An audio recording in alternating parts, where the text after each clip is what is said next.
Terus yang kedua ini cara mengatasi hal-hal yang menghambat penulisan skripsi. Ini ada mungkin tadi udah sedikit disinggung, mungkin ini lebih diperjelas lagi ya. Hal apa aja nih? Kadang nih udah di tengah jalan nih ya, udah di bab 3 atau udah masuk bab 4, mandek tuh dia. Masuk bab 4 tuh mandek. Itu kan nanti ada hal-hal ya, hal yang menghambat itu. Apa kira-kira? Terus kadang ada yang udah sampai selesai, dosen minta ganti judul. Ada yang sampai gitu kan. Senior pernah cerita ada yang bilang bahwa dia udah di sidang tinggal lulus doang. Dosen minta ganti judul dengan teori. Itu kan problem begitu. Nah, ini sejauh yang lo alami selama ini, Mar, apa aja sih kira-kira hal-hal yang bisa menghambat penulisan skripsi? Nah, cara mengatasinya itu tuh gimana? Ini cara ini ya, mengatasi atau hal-hal yang menghambat dalam penulisan skripsi ya. Ya kalau dari gue sendiri ya, hal yang menghambat ya dari awal banget ya, dari awal kita menulis skripsi itu hal yang paling menghambat terkadang kita itu menyia-nyiakan waktu. Apa ya, mengabaikan waktu. Misal waktu nih kita udah semester 8 awal nih, ya kita masih santai aja lah, masih banyak waktu ini. Nah terkadang di situ juga tuh yang menghambat tuh. Terus masih misalnya ada waktu 3 bulan, nah masih 3 bulan ini 2 bulan juga selesai nulis skripsi.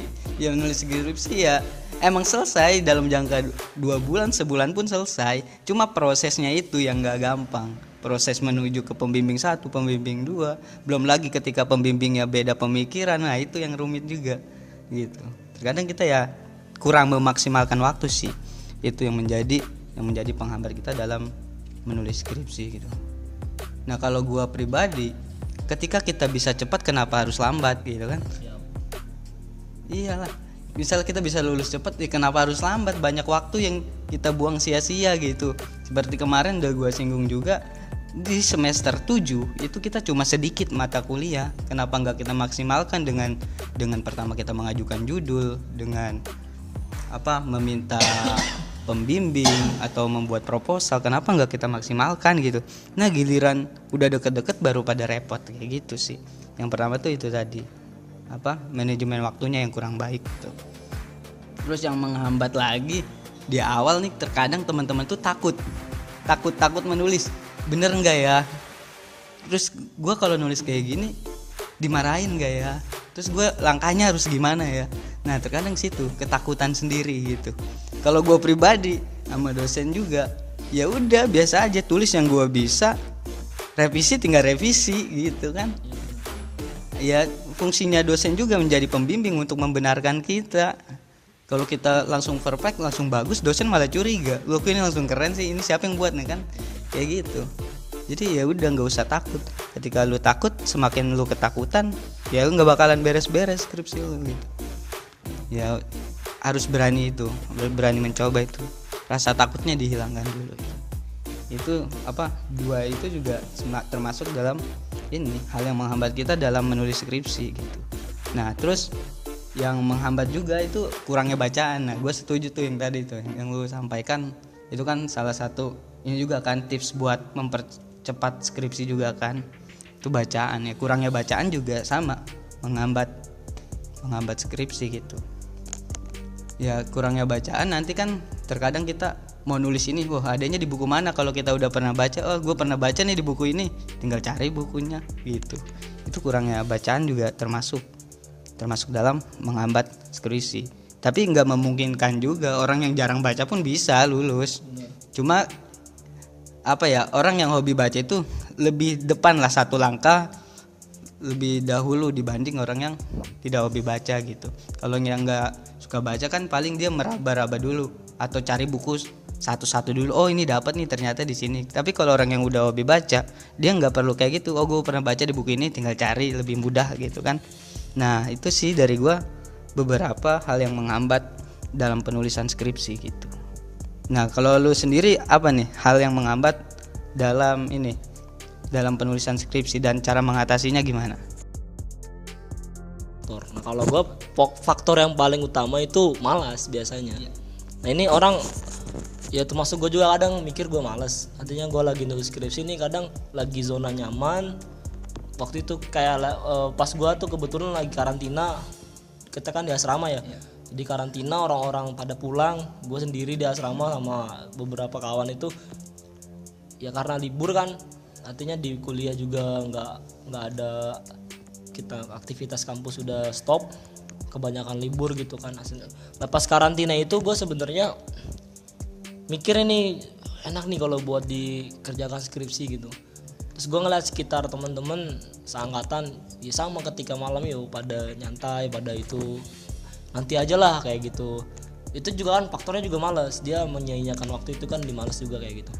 Itu artinya atasi malasnya dulu. Nah yang bisa mengatasi malas ya kita sendiri.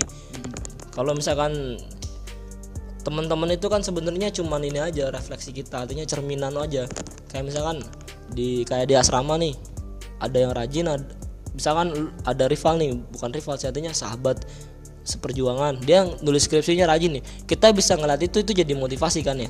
Tapi kan tetap kalau kitanya malas nggak ada motivasi begitu. Itu malas sendiri, malas itu harus diatasi, bener-bener penyakit yang sangat mendasar dalam mengerjakan skripsi.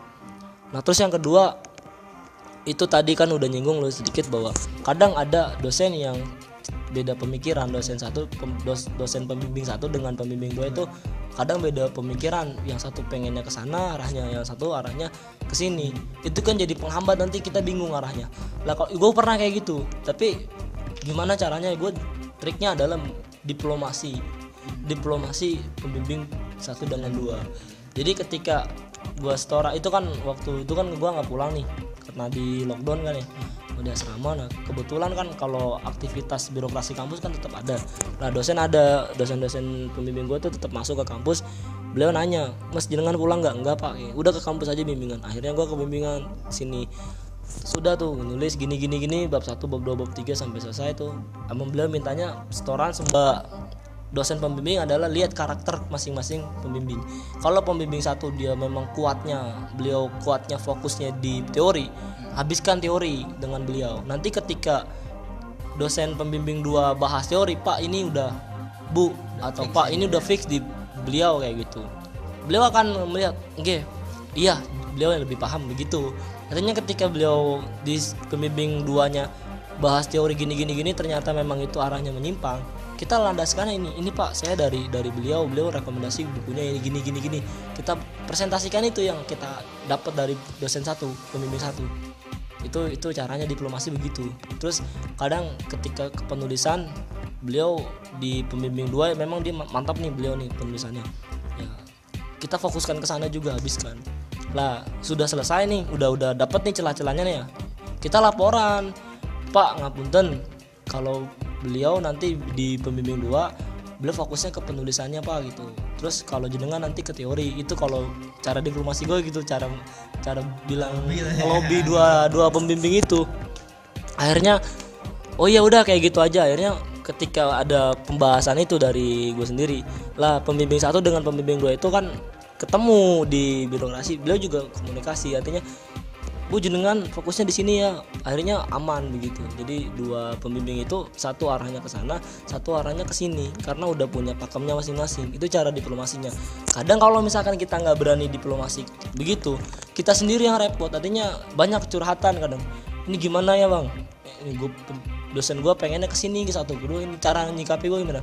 Ya udah diplomasi aja. Caranya gimana? Ya bilang aja Bu, kalau kata Bapak di pembimbing 1 gini arahnya gini. Pasti beliau juga ngerti begitu. Cara yang seterusnya ketiga nih ya. Itu kadang ada dosen pembimbing yang slow respon. Ini juga jadi penghambat.